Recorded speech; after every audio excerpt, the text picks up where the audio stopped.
میرا نام سید ذیشان حیدر ہے۔ میں آزا خانہ پانڈو اسٹریٹ میں موجود ہیں۔ ہم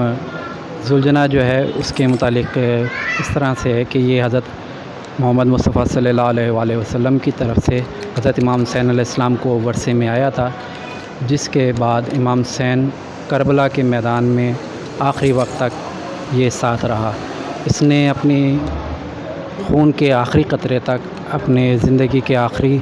وقت تک امام حسین علیہ السلام کے ساتھ وفاداری نبھائی، جس کی وجہ سے اس کی یاد جو ہے وہ ہر سال 10 محرم کو منائی جاتی ہے، اور یہ بھی یادگار کے طور پہ امام حسین کی برآمد ہوتا ہے۔ ذوالجناح اس کا نام اس طرح سے ہوا کہ جب امام حسین علیہ السلام شہید ہو کے اپنے سواری سے زمین پہ آئے تو اس نے امام حسین علیہ السلام کے گرد چکر لگانا شروع کر دیے۔ یزیدی فوج کی طرف سے اس کے اوپر پتھروں، نیزوں اور تیروں کی بارش ہونے لگی، جس کی وجہ سے اس کے دونوں طرف تیر اور تلواریں، نیزے اتنے گڑ گئے کہ دور سے دیکھنے پہ اس کے لگتا جیسے ایک گھوڑے کے پر ہیں۔ اس وجہ سے اس کو ذوالجناح یعنی 2 پروں والا کہا گیا۔ اس کا نام مرتجز تھا، اور اس کو آج بھی ہم اسی وقت کی یاد میں اس نے جتنی کوشش کی امام حسین کو بچانے کی، اس یاد میں ہم اس کی شبیہ کو برآمد کرتے ہیں، تاکہ یادگار شبیہیں جو ہوتی ہیں وہ متبرک کہلاتی جاتی ہیں، اور اس سے یاد آتی ہے کہ امام حسین کی شہادت کے وقت کیا کیا مصائب ان کے اوپر ڈھائے گئے۔ جیسے اس کے اوپر خون کے نشان ڈالے جاتے ہیں تاکہ نظر آئے کہ زخمی یہ بھی زخمی ہوا اور امام حسین بھی زخمی ہوئے۔ اور جتنا قریب سے قریب تک ذوالجناح کا ہم نے شبیہ رکھی ہے، امام حسین علیہ السلام کا ذوالجناح جو تھا وہ سفید رنگ کا تھا، اور وہ ہم نے اس وجہ سے سفید رنگ کا نقرہ ذوالجناح رکھا ہے۔ نقرہ یعنی چاندی کے رنگ کا۔ یہ ذوالجناح جو ہے ہم بچپن سے ہی لے لیتے ہیں، اور اس کو ہم تیار کرتے ہیں۔ اس کے اوپر ساری زندگی کوئی بھی شخص سواری نہیں کر سکتا، متبرک طور پہ ہم اسے رکھتے ہیں، اور ایک گھر کے فرد کی طرح، بچوں کی طرح سے اسے ہم پالتے ہیں۔ اس کی خدمت ہم نے اس کے بچپن سے کرنا شروع کر دیتے ہیں، اور ہمارے گھر کے فرد کی طرح سے یہ رہتا ہے۔ اس کی خوراک میں جوی، دانہ، چٹالا یا جو ساری خوراک ہوتی ہے وہ ہم رکھتے ہیں، اور شوقیہ طور پر یہ سیب کھاتا ہے، یا چنے اور دال جو ہے چنے کی وہ دودھ میں بھیگی ہوئی، وہ یہ شوق سے کھاتا ہے۔ اس کے علاوہ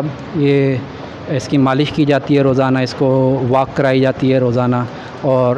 جب محرم کے ایام قریب آنے لگتے ہیں تو اس کو پریکٹس کے طور پہ تیار کر کے چلایا جاتا ہے، تاکہ اس کو عادت بھی ہو۔ اور اس کا احترام جو ہے وہ ہم اب بہت زیادہ کرنا ہوتا ہے، اور ہم اس کا احترام کرتے ہیں۔ اس کے جگہ کو گھر میں ہم نے اپنے گھر میں رکھا ہوا ہے، امام بارگاہ کے ساتھ ہی گھر ہے، اسی میں یہ رہائش پذیر ہے، اور ہم بھی رہائش پذیر، اس کے ساتھ ہی کمرے میں سے ہم نے رکھا ہوا ہے، وہیں پہ یہ رکھتے ہیں۔ ہم خود ہی اس کی خدمت کرتے ہیں ہم لوگ، اور خود ہی اس کو ہم کرتے ہیں، باقاعدہ کوئی سائز وغیرہ نہیں رکھے ہوئے، گھر کے فرد بھی کرتے ہیں۔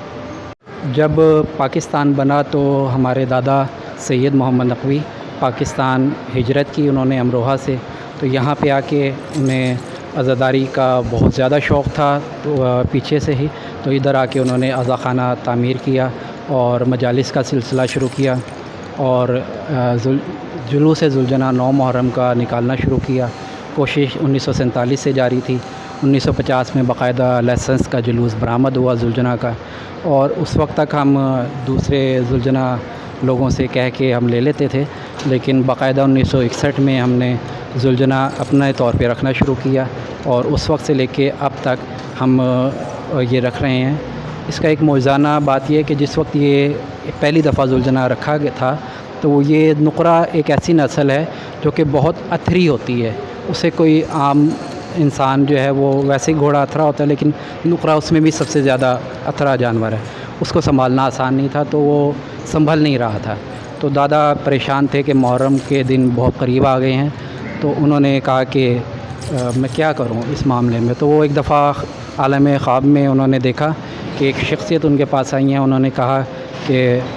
کیوں پریشان ہو؟ تو انہوں نے کہا، اشارہ کیا کہ سامنے ذوالجناح کھڑا تھا، جو ہم نے لیا تھا زلجنا کے لیے، یہ اس کے طرف اشارہ کیا تو انہوں نے کہا نہیں پریشان ہو، اس کی جب تک تم خدمت کرو بس۔ اس وقت کے بعد سے اچانک ہی ایسے معجزاتی طور پہ معاملات ہوئے کہ یہ ہمارے ہاتھ میں جو ہے بہت اچھے طریقے سے سنبھل جاتا ہے، اور کوئی پریشانی ہمیں نہیں ہوتی، نہ کھانے کی نہ اس کی پریشانی ہوتی ہے، کچھ ایسا مسئلے مسائل اب نہیں ہوتے جو شروع میں آئے تھے۔ اور جب سے لے کے اب تک ہم نے زلجنا رکھا ہوا ہے، اور ہم باقاعدہ پہلے ایک ہوتا تھا کیونکہ 14 گھنٹے کا جلوس ہوتا ہے صبح سے شام تک، تو 2 کی ضرورت ہوتی ہے 2 شفٹوں میں، تو آدھے جلوس میں ایک زلجنا کو ہم لیتے ہیں، پھر ایک ریسٹ دے دیتے ہیں، پھر دوسرا زلجنا جو ہے وہ شروع ہو جاتا ہے۔